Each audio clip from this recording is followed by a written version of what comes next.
Noi ci siamo accorti nel momento in cui il governo ha introdotto il super bonus del 110%, che una parte rilevante del patrimonio immobiliare del Paese e della Regione era costruita in maniera non conforme al titolo edilizio in possesso. Questo è un elemento da cui partire.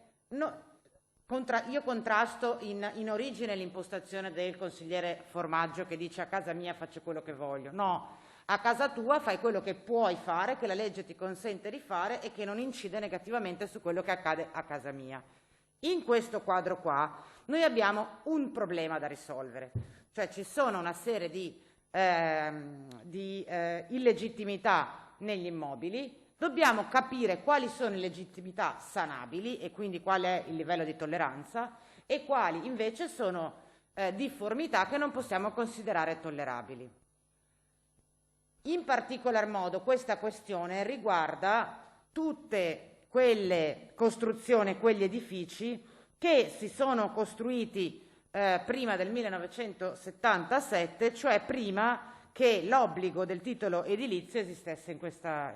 Allora, si sa come funzionava. Facevo il progetto, lo depositavo in comune, poi man mano che costruivo l'edificio mi veniva in mente di cambiare qualcosa, non cambiavo il progetto che avevo depositato perché non era obbligatorio, mi facevo dare l'agibilità o l'abitabilità, poi però io in catasto depositavo il progetto giusto e definitivo.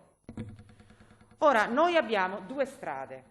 O decidiamo, come peraltro ha già deciso di fare il governo, che l'elemento attorno a cui noi definiamo la tolleranza dello stato dell'immobile è il catasto, che nei casi diciamo di buona fede è sicuramente corretto, ma io trovo che sia non solo pericoloso, ma anche tecnicamente scorretto indicare nel titolo di abitabilità o agibilità il titolo che garantisce sullo stato dell'immobile. È una scorciatoia, non è una soluzione corretta ad un problema che esiste.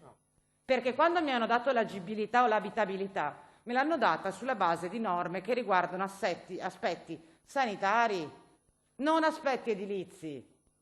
E il fatto che io abbia l'agibilità o l'abitabilità non dice nulla sullo stato di legittimità del mio immobile. Se io decido di fronte ad un problema di questo tipo che il documento per il quale mi posso garantire la legittimità dello stato dell'edificio è l'abitabilità o l'agibilità, sto surrettiziamente proponendo un condono.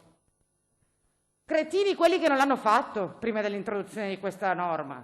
Aspetta che lo vado a fare prima che diventi legge. Peraltro la Corte Costituzionale, come dicevo precedentemente, ha già detto che quel meccanismo non funziona, perché essendo un condono non è la Regione che può autorizzare i condoni, ma lo Stato. Ecco perché dico o norme inutili o norme che rispondono in maniera sbagliata ad un problema che esiste. E perché io penso male? Lo dico anche al relatore.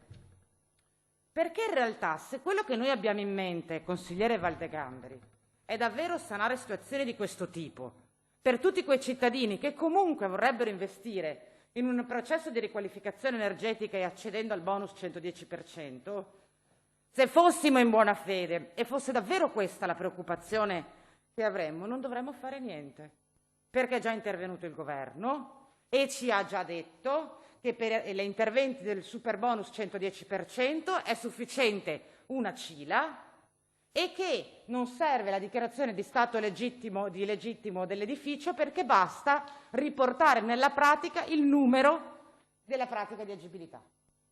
Quindi io senza questa porcheria posso già fare il 110% anche se ho un edificio precedente il 77. Allora io vi chiedo onestà quando approvate questo articolo che è già stato dichiarato incostituzionale. Ditecelo che volete fare un condono, ditelo ai veneti, magari sono anche contenti, ma in quest'Aula le prese in giro io penso che ce le dovremmo risparmiare.